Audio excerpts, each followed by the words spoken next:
Assalamualaikum dan salam sejahtera. Saya Dr. Siti Fauzan binti Muhammad Kamal daripada Unit Kawalan Penyakit di Hulu Selangor. Saya akan membentangkan satu pembentangan berkenaan situasi penyakit berjangkit di daerah Hulu Selangor. So, penyakit berjangkit yang kerap berlaku di institusi, terutamanya institusi pendidikan, ialah pertama penyakit kaki tangan dan mulut, HFMD, kedua penyakit chickenpox, ketiga penyakit keracunan makanan. So saya terus ke penyakit HFMD ataupun penyakit kaki tangan dan mulut, hand foot mouth disease. So untuk di daerah Hulu Selangor, situasi penyakit hand foot mouth disease ini, kalau kita tengok trend bilangan kes di daerah bermula 2022 sehinggalah 2025, boleh nampak trend peningkatan kes ini akan berlaku sejajar dengan pembukaan sekolah. So sekiranya ada cuti panjang dan kemudian sekolah dibuka semula, kita akan nampak trend peningkatan kes lah. Contohnya untuk tahun 2025 boleh nampak dia punya line yang warna pink tu. So pada minggu April ke-10 yang kita ada 148 kes dalam masa 1 minggu. Pada masa itu kita ada baru buka sekolah lah. Bulan Mac yang lepas kita baru pembukaan sekolah. So kes akan naik dengan mendadak lah. Sebelum itu daripada bulan Januari sehingga Mac kita tiada kes yang tinggi kerana semua kanak-kanak bercuti dan tidak hadir ke sekolah. So, kemudian kita ada cuti untuk hari raya. So kes akan menurun lah. Dan sekarang ini untuk terkini kita dah sampai ke minggu April ke-16, kes dah mula menaik semula.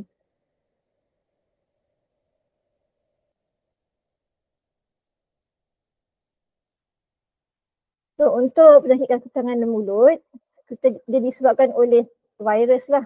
Secara khususnya enterovirus, iaitu Coxsackie virus A16 dan enterovirus 71, EV71. So HFMD ini merebak daripada individu ke individu melalui konteks secara langsung dengan lelehan hingus, air liur, najis dan juga cecair lepuh daripada mereka yang telah dijangkiti. So penyakit ini lazimnya kita jangkiti kepada kanak-kanak yang berumur 5 tahun dan ke bawah, tetapi orang dewasa juga boleh dijangkiti. So ini saya tunjuk gejala, tanda dan gejala penyakit HFMD. So gejala yang paling utama ialah ruam lah. So ruam pada tangan dan kaki. So boleh nampak dalam gambar yang saya share ni, pada tangan ni ada arrow-arrow tu akan nampak ruam berwarna merah yang di tengah-tengah dia akan ada putih-putih lah. So ruam ini berisi cecair. So dia akan pecah dan keluar cecair lepuh lah. So mula-mula dia merah, kemudian dia akan makin timbul dan pecah keluar air. So boleh nampak juga di tapak kaki. So ada ruam yang ada berisi air lah. Selain daripada itu, tanda yang paling penting, tanda kedua ialah ulcer di mulut. So kalau boleh lihat di bahagian bibir sebelah dalam, kita boleh nampak 2 ulcer pada gambar ni.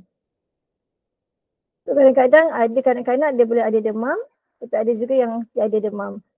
So ada juga yang boleh ada sakit kepala dan juga boleh hilang selera makan. Dan kanak-kanak akan boleh membawa kepada komplikasi dehidrasi apabila mereka ada ulcer di mulut lah dan mereka tidak mahu makan dan minum. So ulcer ini juga boleh berada pada tekak dan juga pada lidah. So dan untuk ruam berisi cecair ni atau kita panggil vesicle ini, selain berada di tangan dan kaki, dia juga boleh berada di kawasan lampin. Untuk kanak-kanak yang masih memakai lampin lah. So untuk komplikasi HFMD seperti yang saya dah sebut tadi, boleh berlaku dehidrasi apabila kanak-kanak enggan minum atau makan. Kemudian boleh membawa kepada meningoencephalitis lah, jangkitan pada selaput otak. Dan juga myocarditis, jangkitan pada otot jantung. Kemudian boleh berlaku juga masalah penglihatan atau buta. Dan paling kritikal ialah kematian lah. So untuk pencegahan penyakit HFMD untuk sekolah dan juga pusat jagaan kanak-kanak atau tadika, kita memang tekankan supaya melakukan gatekeeping ataupun jalankan saringan gejala di pintu masuk. So ruam untuk HFMD ni sangat jelas, kita boleh lihat pada tapak tangan dan tapak kaki kanak-kanak dan juga ulcer di dalam mulut. So guru-guru ataupun pengusaha tadika dan taska dan di sekolah, so mohon teruskan saringan gatekeeping di pintu masuk sekolah masing-masing supaya dapat mencegah daripada anak-anak yang bergejala daripada masuk ke kelas. So kemudian yang kedua ialah cuci tangan dengan sabun dan air bersih. So pastikan di setiap sinki ada sabun cuci tangan antibakteria lah untuk kanak-kanak kerap cuci tangan dengan sabun. So cuci tangan dengan air sahaja tidak akan membunuh kuman lah. Selain daripada itu boleh juga ada hand sanitizer. Sekiranya tiada sinki, di setiap pintu premis perlu ada hand sanitizer. So semasa guru melakukan saringan gatekeeping, guru-guru juga perlu sanitize tangan setiap kali selepas menyentuh setiap kanak-kanak. So untuk langkah yang ketiga iaitu mencuci alatan dan permainan kanak-kanak dengan sabun dan air bersih. Dan daripada itu ada juga kita boleh guna disinfectant. Nanti saya akan jelaskan dengan lebih jelaslah. So, kemudian langkah yang keempat ialah membersihkan lantai rumah dan tandas. So, kekerapan dan cara-caranya saya akan jelaskan lagi kemudian. So, langkah yang kelima ialah buang lampin, pakai buang ke dalam tong sampah bertutup. Ini bagi taska yang ada kanak-kanak kecil lah. So pastikan di taska ada tong sampah yang bertutup. So semua lampin pakai buang dapat dibuang dan tidak menyebarkan kuman ke tempat lain. So yang keenam, langkah yang keenam, kita tidak berkongsi peralatan makan dan minum serta barangan peribadi. So di taska prasekolah semua akan menggunakan pinggan mangkuk ataupun ada yang berus gigi ataupun ada tempat yang pakai tuala. So pastikan setiap peralatan anak-anak ini ada tanda nama dan juga mereka tidak akan berkongsi supaya untuk elakkan lagi penularan penyakit lah. So, kemudian yang ketujuh, pastikan ada sediakan sabun cuci tangan. Dan ke-8, kena latih kanak-kanak supaya amalkan 7 langkah mencuci tangan yang betul. So, saya akan jelaskan satu demi satu. So yang langkah yang pertama tadi ialah kita melakukan saringan gejala di pintu masuk taska atau tadika ataupun di prasekolah. So pastikan kita akan cek untuk demam. So mana-mana suhu badan yang lebih 37.5 darjah Celsius, maknanya anak itu dah demam lah. So mereka tidak dibenarkan untuk masuk ke kelas.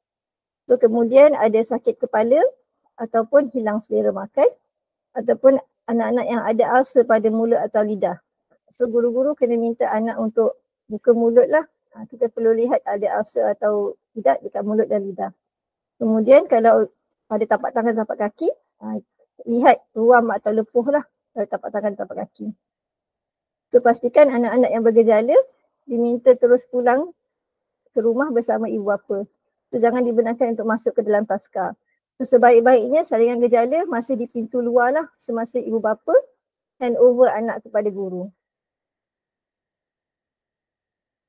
So, kemudian langkah yang kedua tadi ialah membasuh tangan dengan betul. So kuman HFMD ialah sejenis virus dan sangat mudah untuk kita sebarkan melalui kontak lah. Sekiranya kita pegang anak-anak yang ada dijangkiti HFMD, sama ada kita tersentuh lelehan hingus ataupun dia punya air liur ataupun dia punya lepuh pada ruam-ruam dia. So kita akan membawa kuman tu kepada permukaan yang lain. Contohnya kita pegang tombol pintu ataupun kita pegang anak-anak yang lain, kita akan menjadi pembawanya lah. So pastikan setiap anak-anak dan guru amalkan membasuh tangan dengan betul. So langkah-langkahnya seperti yang kita maklum ada 7 langkah. Pertama kita basahkan tangan, letak sabun dan ratakan. Sekiranya guna hand sanitizer pun sama. Kita akan ambil hand sanitizer secukupnya dan basahkan pada tangan lah dan ratakan. Kemudian kita gosok tapak tangan. Kemudian kita gosok setiap jari dan celah-celah jari. Kemudian kita gosokkan kuku di tapak tangan untuk dua-dua belah tangan. Kemudian kelima kita gosok belakang tangan. Keenam, kita gosok pergelangan tangan. Dan ketujuh, kita akan bilas dengan air lah sekiranya kita menggunakan sabun. Sekiranya kita menggunakan hand sanitizer, kita akan biarkan kering saja. Kemudian langkah yang ketiga untuk mencegah Asia Family ialah dengan mencuci permainan dan peralatan dengan pencuci sabun dan air ataupun pencuci berasaskan klorin. So kita juga sebaik-baiknya laranglah anak-anak daripada masukkan mainan atau objek ke dalam mulut lah. Sebaik mungkin kita cuba buat lah, tapi kita juga faham kan anak-anak memang susah nak kawal lah. So ini saya bagi cara untuk rendam alat permainan lah. So kita kena campur air yang ada bahan basmi kuman atau disinfektan. Saya sebut tadi yang berasaskan klorin lah. Dan kalau sekiranya dia ada label di belakang tu, dia akan tulis arahan penggunaan dan cara bancuhan. So kita akan rendam alat mainan tu selama 5 minit. Kemudian baru kita bilas dan keringkan. So ini perlu dilakukan setiap kali selepas tamat sesi harian. So bila kami pergi buat pemeriksaan biasanya di Taska atau Tadika ataupun di prasekolah, kami maklum akan ada box-box berisi mainan lah. Dan kebiasaannya semua mainan digunakan setiap hari dan tidak dicuci secara harian. So kami selalu nasihatkan gila-gilakan box mainan tu. Contohnya kita ada 3 box, hari pertama kita guna box yang pertama, hari kedua kita guna box yang baru, box kedua, hari ketiga kita guna box lagi satu. So kita ada masa untuk lakukan disinfeksi box pertama dan kedua sebelum kita guna semula. So asalkan kita akan lakukan 1 kali disinfeksi selepas tamat sesi harian. So boleh rotate box untuk kurangkan kekerapan lah untuk kita lakukan disinfeksi. So ini saya bagi tata cara untuk kita memilih bahan disinfeksi lah. So kalau kita tengok pada botol, dia akan tulis perkara pertama kita tengok kills 99.9% of bacteria. So ini yang paling mudah lah untuk guru-guru ataupun pengusaha Taska Tadika pilih. Cari disinfektan yang akan tulis perkataan ini. Kemudian dia akan ada produk name disinfectant beserta active ingredient dan inert ingredient. So kat sini yang kita tengok ada tak bahan tu berasaskan disinfektan yang kita perlukan lah. So pada masa yang sama di label akan ada juga nyatakan direction for use. Maknanya cara-cara penggunaan, cara bancuhan, kemudian cara penyimpanan, kemudian ada langkah-langkah keselamatan lah. Okay, itu biasanya yang biasa dibaca lah. So kalau tengok saya bagi contoh lah ni tapi brand kita tak sarankan apa-apa brand. So asalkan ada ciri-ciri yang kita nyatakan ni, guru-guru semua boleh gunakan, tak ada masalah. So kalau macam ni saya dah tunjuk arrow ni, brand ini mengatakan jenis disinfectant spray lah. Jenis spray. So dia dah tulis kills 99.9% of germ. So satu ciri tu dah mematuhi dah. Kemudian kita akan tengok ingredient dia. So dekat sini terlampau kecil. So boleh tengok contoh di bawah lah, saya besarkan sikit ingredient dia. Dia mengandungi active ingredient chlorine dioxide. So dia berasaskan klorin. So ini dah mematuhi lah. So jenis yang macam ni kita dah boleh gunakan. Saya bagi juga contoh lain. Untuk selain daripada spray, biasanya kita beli solution. So solution yang paling penting selain kita tengok kills 99.9% of bacteria, dia ada juga tulis di sini ready to use. So ready to use ni maksudnya tak payah dibancuh. Sebab ada yang perlu dibancuh tak bancuh, ada yang tak perlu dibancuh kita bancuh sebab tak baca label. So bila kita cuci gunakan disinfektan, dia tak berkesan dan dia tak membunuh kuman. So untuk ni dia kata ready to use, maknanya kita tak perlu bancuh, kita terus guna. So dia ada direction di sini. Dia tulis sini spray coal into space and surface to be disinfected. Maksudnya kita boleh spray. Selain daripada kita ni, kita boleh rendam. Kalau untuk rendaman, kita boleh terus rendam dekat dalam cecair ni lah.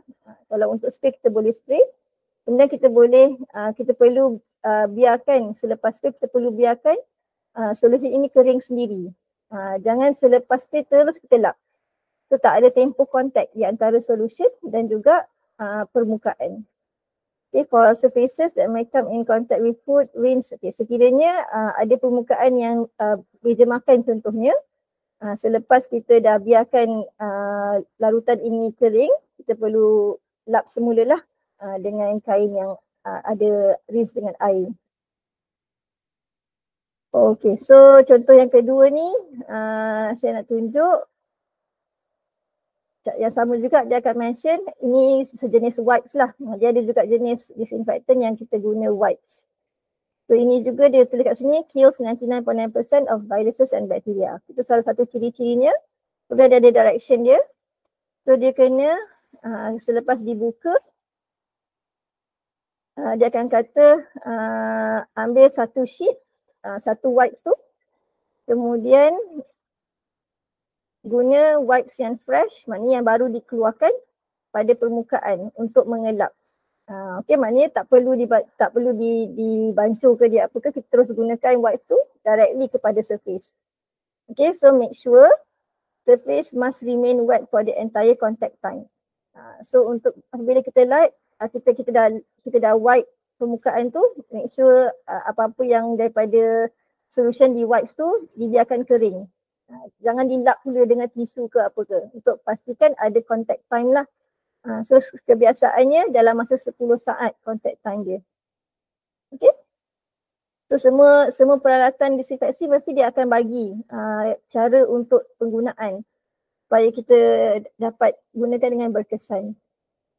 So ini pada contoh lagi saya bagi, kebiasaannya kalau institusi yang besar lah, kita akan guna tong-tong 5 liter macam ni.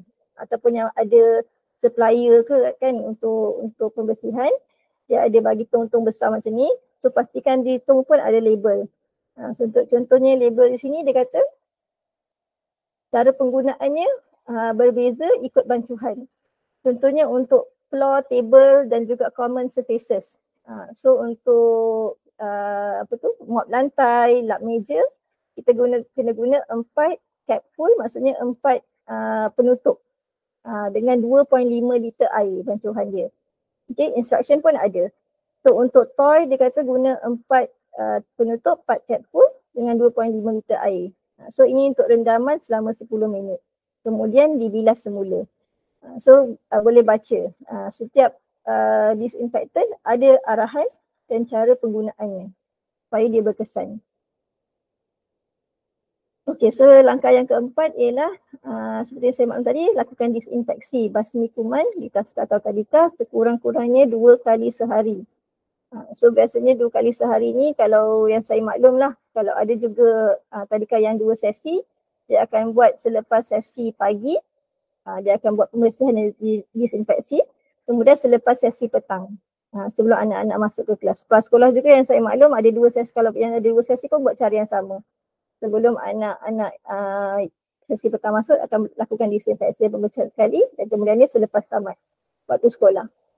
So disinfeksi ni tempat yang paling utama kita akan tekankan ialah permukaan meja, lantai dan ruang aktiviti, tandas dan tombol pintu dan juga sinki dan pilih air. Tempat yang biasa disentuh lah. So bahagian sini perlu lakukan infeksi 2 kali sehari. So untuk langkah yang kelima tadi, tambahan untuk taska dan tadika, perlu ada ruang isolasi ataupun bilik isolasi supaya sekiranya kita kesan ada gejala pada anak-anak semasa waktu sesi pembelajaran, kita boleh asingkan anak tu. So seperti dalam gambar ni, bilik yang diasingkan tu ialah bilik yang berbeza lah. So saya juga faham ada tempat-tempat yang memang tak ada bilik yang asing, so kadang guna bilik guru ataupun kadang guna satu ruang lah. Tapi pastikan kita dapat asingkan daripada anak-anak yang lain dan juga ruang itu mudah untuk kita lakukan disinfeksi. Sebab selepas kita dah asingkan anak-anak, kita dah telefon ibu bapa datang untuk pick up anak, kita kena disinfeksi ruang tu. Sebab kuman masih boleh berada di ruang tu untuk beberapa jam lah sebelum dia kuman tu mati. So masih lagi boleh tersebar lah kuman yang berada di ruang tersebut. Okey, untuk seterusnya saya dah selesai berkenaan HFMD. Saya akan sambung berkenaan situasi penyakit chickenpox di daerah Hulu Selangor. So yang saya tunjukkan ini ialah satu bar graf kluster chickenpox yang berlaku dalam masa 5 tahun lah, daripada tahun 2021 sehingga tahun terkini 2025. So seperti yang maklum, pada tahun 2021 dan 2022 kita berlaku PKP kan. So banyak penyakit berjangkit yang dapat dikawal lah kerana tiada pergerakan kalangan kanak-kanak. So pada tahun 2023 bila dah mula semula sekolah full time, kita dah mula nampak lah ada 3 kluster chickenpox di daerah kita. Kemudian diikuti pada tahun lepas 2024 menaik kepada 8 kluster chickenpox. So 2025 setakat ni alhamdulillah kita belum lagi ada kluster, tapi masih awal lah untuk kita kata apa-apa.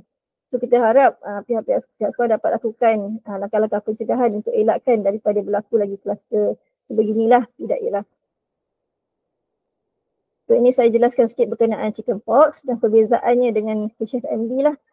So chickenpox dia juga disebabkan oleh virus, tapi virus yang berbeza. So virus chickenpox dikenali sebagai virus varicella zoster. So cara dia merebak, cara penularannya ialah melalui titisan pernafasan, aerosol atau sentuhan langsung dengan titisan pernafasan atau ruam lesi. Okay. So tadi kalau HFMD dia mesti secara sentuhan, kontak dengan lelehan hingus ataupun air liur ataupun najis. Okay. Tapi kalau chickenpox ni daripada titisan pernafasan.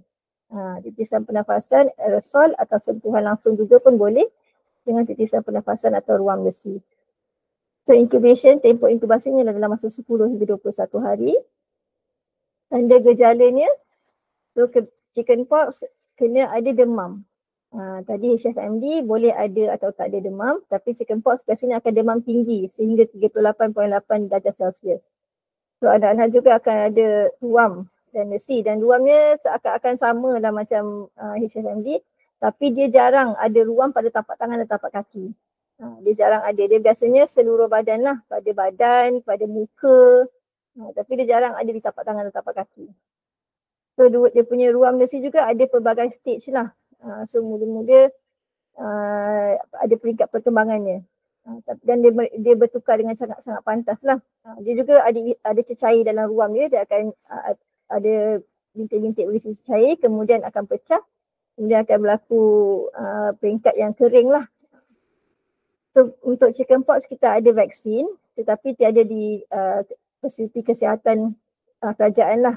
So vaksin chickenpox boleh diambil di mana-mana fasiliti swasta yang memberikan servis. Okay. So untuk seterusnya saya teruskan dengan penyakit keracunan makanan. So ini ialah penyakit ketiga lah yang kerap berlaku di institusi pendidikan.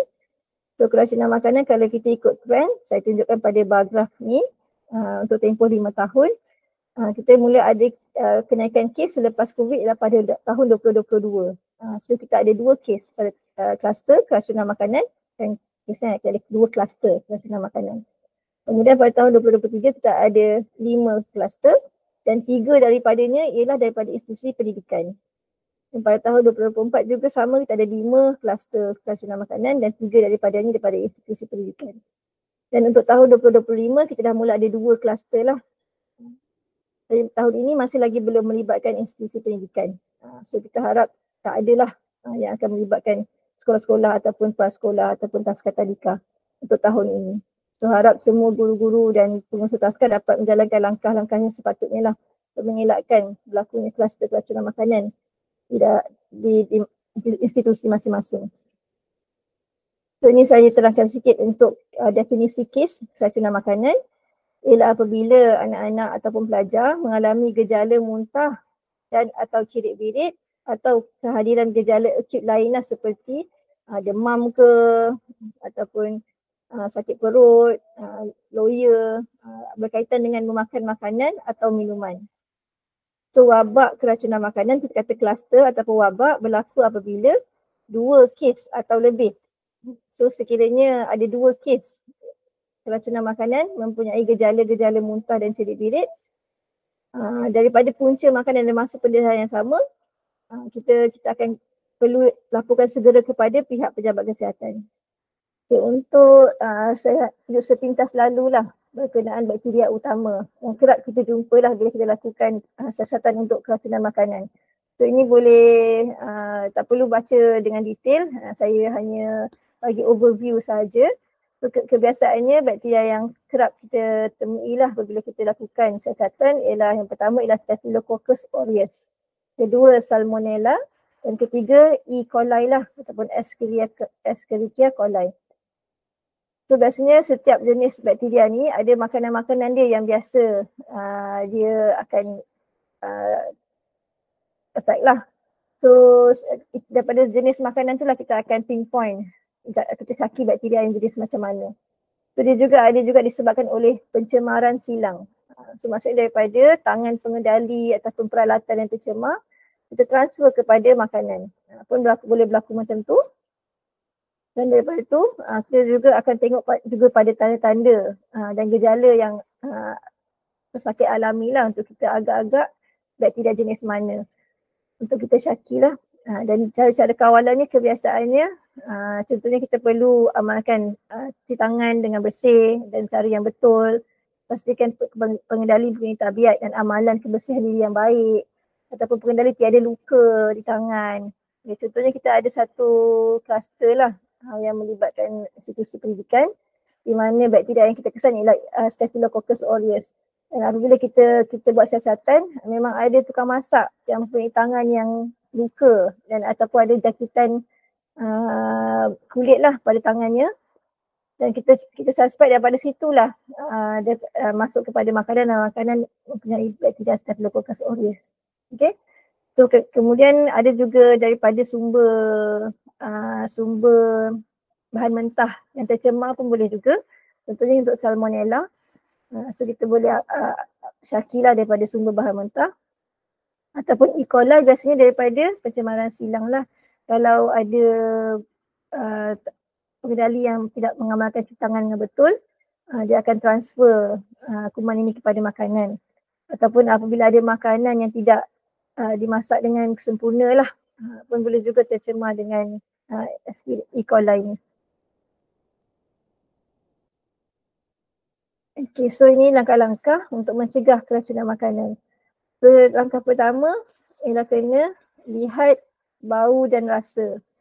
So pastikan makanan itu tidak berlendir, tidak berubah warna, dan pastikan baca tarikh expiry date lah, tarikh luput pada produk makanan. Pastikan tidak expired. Kemudian kena bau. So sekiranya ada bau yang tidak enak ataupun kurang menyenangkan, so jangan makan. So biasanya kalau ayam dia senang, kita boleh bau ayam tu dah tak elok. So ajar anak-anak dan pelajar semua supaya tidak makan makanan yang dah berbau. Kemudian rasa. Sekiranya rasa basi, contohnya susu dah rasa basi, so jangan minum. Sebab kita ada juga kes yang refer ke klinik, bila dah rasa susu tu dah rasa basi tapi minum juga sampai habis kotak. Kan kita kadang anak-anak ni kita tak boleh nak ni. So ajar anak-anak supaya sekiranya ada rasa yang tidak biasa minum, so jangan minum. Okay. So untuk cara mencegah yang kedua, kena pilih makanan yang masih panas dan segar. Kemudian makanan yang tidak terdedah. Hanya ada hurungan lalat lah. So kita kena makanan yang bertutup.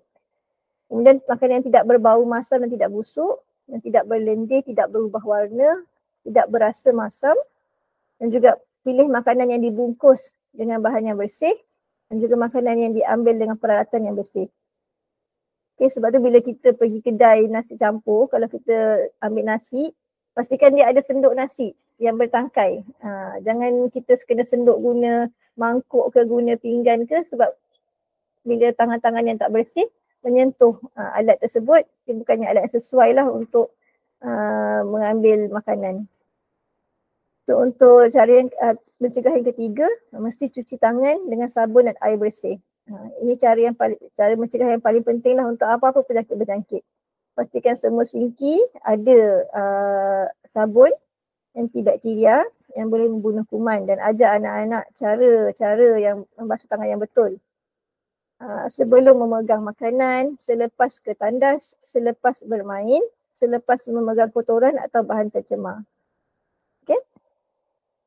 So untuk keracunan makanan, selepas ini nanti akan ada pegawai teknologi makanan daripada pejabat kesihatan yang akan beritahu yang lebih detail berkenaan makanan. So saya boleh akan akhirilah saya punya pembentangan dengan nasihat berkenaan sumber rujukan. So untuk apa-apa maklumat berkaitan kesihatan, diharap dapat ambil daripada sumber-sumber yang sahih lah. So kalau contohnya saya senaraikan di sini laman web Info Sihat KKM. So selain daripada itu boleh juga tengok pada portal My Health KKM sama ada di Facebook, di Twitter, di YouTube ataupun di Instagram. So untuk semua saya punya infografik yang saya share dalam slide saya, semua saya ambil daripada laman web dan juga portal My Health ini. So saya akhiri dengan sekian terima kasih. So semoga semua yang mendengar dapat manfaat daripada taklimat ini. So, terima kasih.